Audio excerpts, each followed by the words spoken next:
G'day, it's Justin Hall from RightSource here. Today, talking boards, governance, and all things not-for-profit. In developing a board, and actually one thing that's I really enjoy talking about and seeing, or sort of picking up on is bias. So there's bias everywhere, and it's just who we are as humans. It just happens.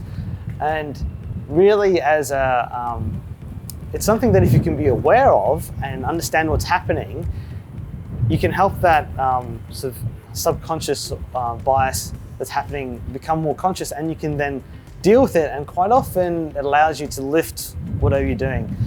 One of the applications of bias, or I suppose things you can see at a board level, is power bias, or where people defer to authority.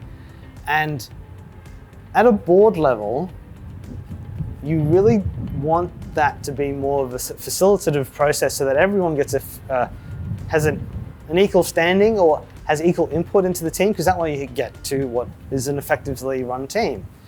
Where you start having authority bias or power bias in there, it can shut down some of that conversation. So I wanted to talk through today a little bit of sort of what that means and how we can deal with it. So, well, first of all, why did this happen? Well, when you're looking at a board, quite often you've got very experienced people who are on that board with really, and they've been brought there for their skill and experience. So they're quite often at the top of their game or the top of their field.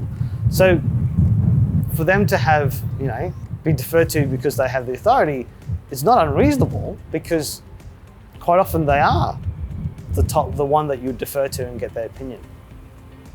So it's quite easy to happen. And similarly, I suppose with the chair position, quite often that position has a lot of additional responsibility, but still it has the same level of responsibility as all the directors in terms of facilitating the conversation and acting in the best interest of the company. So you can have situations where you get a very strong chair that everyone starts feeling more comfortable deferring to them in their decision making, and doesn't necessarily create the best decision that could have happened. It doesn't mean it was a bad decision, it just means we could probably have done better.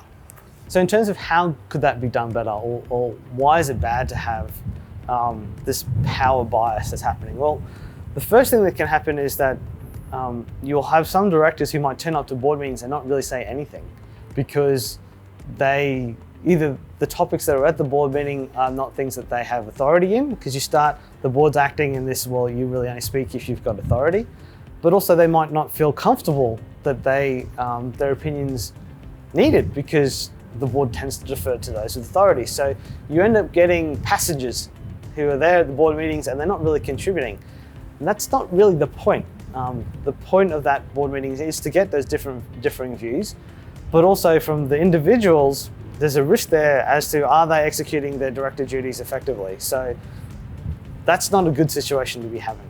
The reluctance to speak up sometimes as well is, sometimes just because you're authority or something doesn't mean you haven't thought of something else. So situations can happen in a board meeting where you've got these people and they're like, I can see a problem, but it's probably not my place to say anything, so I won't say anything.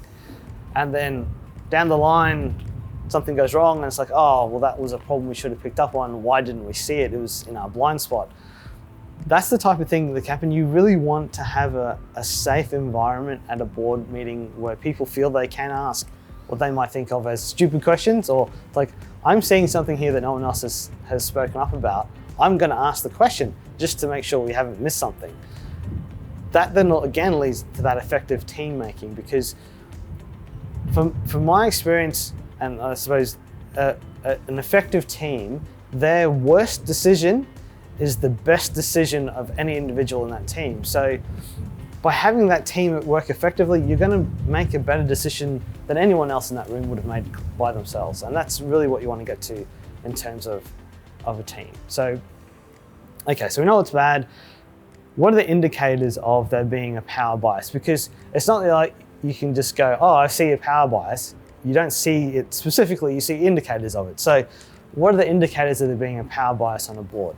Well, the first thing that you get or one of the first things you get is when you have board meetings, you tend to have these little side conversations happening all the time. So you'll have the main conversation happen, and then you'll have a couple of directors talking over there, and one, it's very distracting, but two, why are they sharing information there and not with the whole board? And it's that reluctance to share information. They're wanting to make sure that they're not out of sort of stepping out of turn, but also they may not feel comfortable sharing with the whole board, but they're sort of trying to work through that. So seeing those side conversations happening, that's a risk. Having the other way you can see it is where you have one director who tends to be the last person to speak on every agenda item. Now, that could be the chair, or it could be another director that's always the last one to chip in. They're always there to say, well, their last point of view, to sort of guide the conversation to, that's what we've decided. So that's an indicator as well.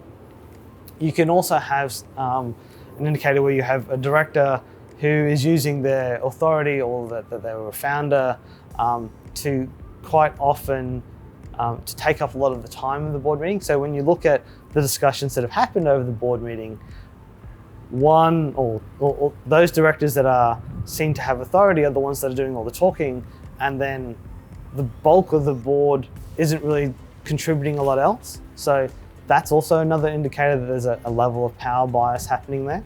And then I suppose one that I see a lot as company secretary when acting with these boards as well is that you'll tend to have the board meeting, everyone's happy at that board meeting, and then outside of the board meeting, you'll have a lot of side conversations where directors aren't happy with stuff, or they're not clear on what the decision was. And it's like, well, why wasn't that raised in the board meeting? And that's, again, because of that reluctance. So this is the type of thing, and this is the risk that power bias brings, is that people don't bring up pertinent information in a meeting, and it can lead to bad decisions, disengagement of board members.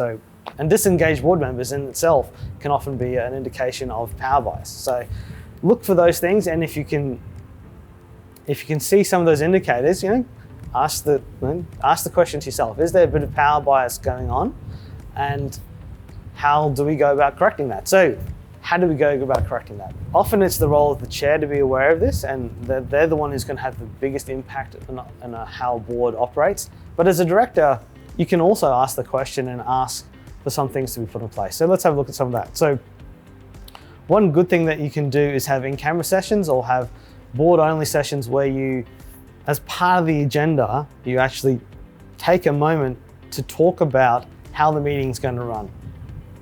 Because that can just allow anyone who's got an issue or a query a safe space to have that discussion without it being part of the paper or the decision that's right in front of them. It's like, well, how are we tackling that decision? Who are we talking to? Where are we trying to get to? And just for those directors that may be a little unsure or a little concerned that they don't have the authority to speak, at least give them that space to be able to contribute in that way and understand how they can contribute to those discussion points. The next point, I suppose, in terms of the chair or the directors is to, where people aren't speaking up, proactively ask their opinion. So ask for people's opinion on the board. So, okay, we haven't heard from this director this meeting, throw them something, just throw them a question, get them involved in the conversation, show that their opinion is valued and wanted. And that can help, again, just break that that unintended bias that can get built. And the last one, especially if authority is, and you can do this when you're looking at a skills matrix, sometimes you'll have a board member who's the only one who knows a certain thing or a certain area of knowledge. That in itself is a risk to the board, and one of the best things you can do to help fill that gap is by providing training to existing board members. So you do have someone who's got the authority on governance, or someone who's got the authority on the industry or how a call center operates. Well, there's nothing stopping you having other directors go and gain experience or training in that area, either by spending a bit of time in the business. I'm not talking once, just sometimes having a tour of the call center, spending an hour there, sitting with a few people having calls, can really help someone gain experience. That's valuable. If it's that they don't have enough experience in governance, well, training on that.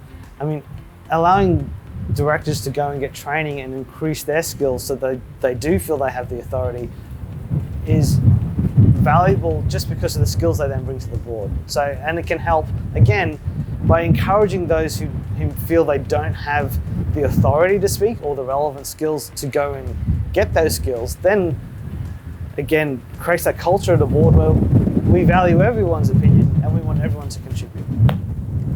So on this very windy day, that's probably the end of today's conversation in terms of that power bias that can happen at board, but any type of meeting. And so some of the things to look for and tips in terms of moving through that and getting back to being an effective team. If you enjoyed today's video, there's a lot of other videos in terms of boards and governance and not-for-profits on our YouTube channel, so feel free to check those out. If you've got a question, chuck them in the comments below. Look me up on LinkedIn. Always happy to answer any questions you might have. Otherwise, thank you for your time today. I appreciate it. It's Justin Hogg from RightSource.